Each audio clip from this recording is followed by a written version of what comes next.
बेंगलुरु से गोपालगंज के 3 मजदूरों का शव मंगलवार को पटना लाया गया। एयरपोर्ट पर श्रम मंत्री संतोष कुमार मौजूद थे। उन्होंने परिजनों को ढांढस बंधाया। साथ ही बिहार सरकार की ओर से मृतकों के परिजनों को 2-2 लाख मुआवजा देने की घोषणा की। मंत्री संतोष कुमार सिंह ने कहा, तीनों मजदूर एक निर्माण कंपनी में काम करते थे। मजदूरों के बीच आपसी लड़ाई झगड़े के बाद उनकी मौत हो गई। चूँकि वे मजदूर थे, इसलिए श्रम मंत्रालय शवों को घर तक भेजने के लिए सारा खर्चा उठाएगी। परिजनों को 2-2 लाख रुपए का मुआवजा भी दिया जाएगा। मंत्री संतोष सिंह ने श्रद्धांजलि अर्पित करने के बाद एम्बुलेंस से डेड बॉडी को गोपालगंज भिजवाया। उन्होंने कहा कि दुख की घड़ी में हम लोग पीड़ित परिवार के साथ हैं। आश्रितों को विभाग की ओर से अनुदान राशि जल्द जारी की जाएगी। राज्य से बाहर काम करने वाले श्रमिकों की सुरक्षा और अधिकारों के लिए जरूरी कदम उठाएंगे। इस तरह की घटनाओं को रोकने के लिए जल्द ही ठोस उपाय किए जाएंगे। प्रवासी श्रमिकों के लिए बेहतर सुरक्षा और कल्याण योजनाएं लागू की जाएंगी। गोपालगंज के 3 युवक बेंगलुरु में मजदूरी करते थे।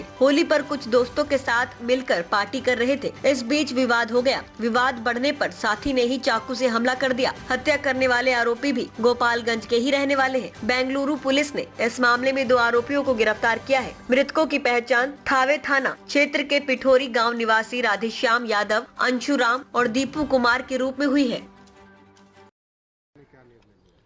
एक्चुअली बेंगलोर में ये लोग गोपालगंज ज़िले के रहने वाले हैं और किसी कंस्ट्रक्शन कंपनी में काम कर रहे थे।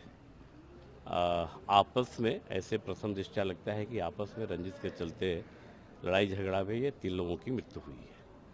और चूँकि प्रवासी मजदूरी करने गए थे, इसलिए श्रम संसाधन विभाग इनको वहाँ से डेड बॉडी यहाँ तक लाने का और उनके घर तक पहुँचाने का सारा खर्चा बंद और प्रवासी दुर्घटना योजना के तहत 2-2 लाख रुपया इनको इनके मृतक के आश्रित को हम लोग देंगे। मंत्री जी, एक बड़ा सवाल उठता है कि पलायन लगातार हो रहे, बिहार से मजदूर बाहर जा रहे हैं। देखिए, पलायन इसको नहीं कहिए, माइग्रेट कह सकते हैं।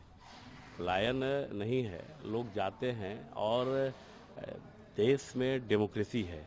देश में कहीं मूवमेंट करने की सबको अपनी आज़ादी है, तो इसलिए और रोजगार के लिए, बेहतर जीवन के लिए लोग जाता है। कांग्रेस भी यात्रा करी है यही चीज को लेकर, पलायन रोको, रोजगार दो। छोड़िए कांग्रेस, चूँकि आज इस इशू पे कुछ पॉलिटिकल ये ठीक नहीं है, उचित नहीं है।